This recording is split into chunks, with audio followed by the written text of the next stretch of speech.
Hari ini, curiga istri berselingkuh mendorong seorang pria di Ogan Ilir, Sumatera Selatan tega menganiaya pasangan hidupnya itu dengan senjata tajam. Korban harus dilarikan ke rumah sakit karena mengalami sejumlah luka bacokan.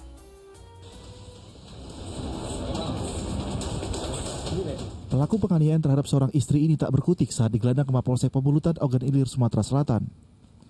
Peristiwa bermula saat pelaku curiga dengan perubahan sikap sang istri. Ia pun memeriksa ponsel korban dan menemukan sejumlah percakapan mesra dengan pria lain. Emosinya pun tak terbendung ketika sang istri mengakui perselingkuhannya dengan lelaki lain. Akibatnya, tersangka pun membacok korban hingga berulang kali dan menyebabkan luka di sejumlah bagian tubuh. Untuk motif tersangka merasa cemburu, diduga istrinya ada pil atau pria idaman lain. Polisi menyita sebilah parang yang digunakan untuk menganiaya korban. Atas perbuatannya, tersangka terancam hukuman di atas 5 tahun penjara. Dedi Irwansyah melaporkan dari Kabupaten Ogan Ilir, Sumatera Selatan. Ya, terlepas benar atau tidaknya dugaan perselingkuhan sang istri, namun tentu saja kekerasan dalam rumah tangga tidak bisa dibenarkan.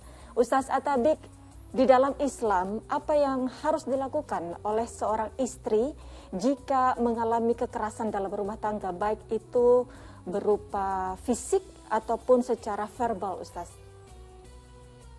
Ya, Mbak Utri, seorang istri punya hak untuk menyelesaikan apabila mendapatkan perilaku KDRT, kekerasan dalam rumah tangga. Ada tahapan.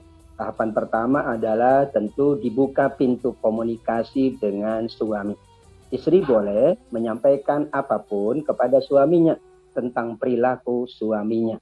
Karena hubungan rumah tangga antara suami dan istri adalah merupakan hubungan antara dua pihak. Pihak istri punya hak dan kewajiban, pihak suami juga punya hak dan kewajiban. Sebelum kepada langkah berikutnya, maka kata Allah Subhanahu wa taala, "Yurida islaha yuwaffiqillahu bainahuma." Hendaklah mereka berdua menyelesaikan dengan damai, menyelesaikan dengan islah. Kalau keduanya menghendaki islah, perbaikan, kedamaian, maka Allah akan memberi taufik kepada keduanya, menghilangkan syakwa sangka atau curiga, cemburu, dan sebagainya. Setelah kemudian upaya tersebut belum, maka ada upaya yang kedua, sesuai dengan surat An-Nisa 35, yaitu kita menghadirkan mediator, penengah, dari orang yang kita akui. Kita akui keilmuannya, kita akui kapasitasnya, masing-masing suami dan istri mengakui bahwa orang itu insya Allah dapat menyelesaikan persoalan di antara suami dan istri. Fab'athu hakaman min ahlihi wa hakaman min ahliya. Selesaikan dengan mediator. Baik itu dari pihak istri maupun dari pihak suami, kita hadirkan orang yang kita percayai, kita segani dan kita hormati karena keilmuannya atau karena memang pengalamannya dalam urusan rumah tangga. Yang ketiga barulah manakala tidak mendapatkan hasil yang diinginkan, maka istri boleh mengajukan itu kepada pihak berwajib. Karena sesuai dengan tuntunan undang-undang, tuntunan hukum yang berlaku, bahwa kekerasan dalam rumah tangga dikategorikan adalah perbuatan yang dapat membahayakan, mencederai, atau melukai istri. Dan istri punya hak untuk menyampaikan itu. Namun sebelum kepada pihak yang berwajib, sebelum kepada orang luar, diselesaikanlah terlebih dahulu dengan suaminya. Kalau belum juga, maka tahapan kedua dibuka oleh Allah. Silakan hadirkan penengah, hadirkan mediator, agar kita insya Allah tidak ingin bahwa suami kita juga mendapatkan masalah secara hukum. Kita pula seorang istri tentunya ingin bahwa kembali Allah satukan, kembali Allah damaikan antara keduanya. Namun kalau dua solusi tadi belum menghasilkan, maka ada solusi yang ketiga, yaitu solusi hukum. Kita serahkan kepada pihak yang berwajib, dan itu bukan kategori bahwa istri itu durhaka kepada suami. Baik, Ustaz. Kalau itu kan adalah kondisi idealnya seperti itu ya, Ustaz ya. Namun bagaimana jika seorang istri yang terlanjur misalnya merasakan kekerasan dalam rumah tangga berupa kekerasan fisik begitu, Ustaz, kemudian melaporkan hal tersebut atau menceritakan hal tersebut kepada orang tuanya atau kepada rekannya, apakah itu boleh dilakukan? Ya Mbak Utri, sesungguhnya ya hubungan antara suami istri tadi adalah hubungan yang sangat privat, yang sangat rahasia. Namun saya yakin bahwa mungkin istri itu sudah mengalami bukan yang kesekian kali, berulang kali mengalami baik verbal maupun dengan fisik. Maka ia dibolehkan untuk menyampaikan itu kepada orang tua. Orang tua adalah sebagai orang yang kita percayai, dapat dipercaya untuk menyelesaikan urusan kita karena ada kewenangan orang tua. Ada kewajiban orang tua di situ, maka dibolehkan. Persyaratannya adalah kita pastikan terlebih dahulu bahwa apa ini bukan sekedar katanya. Apa yang terjadi bukan sekedar lampiasan nafsu, tapi yang terjadi adalah betul-betul terjadi. Kita juga boleh menyampaikan kepada sahabat atau teman persyaratannya.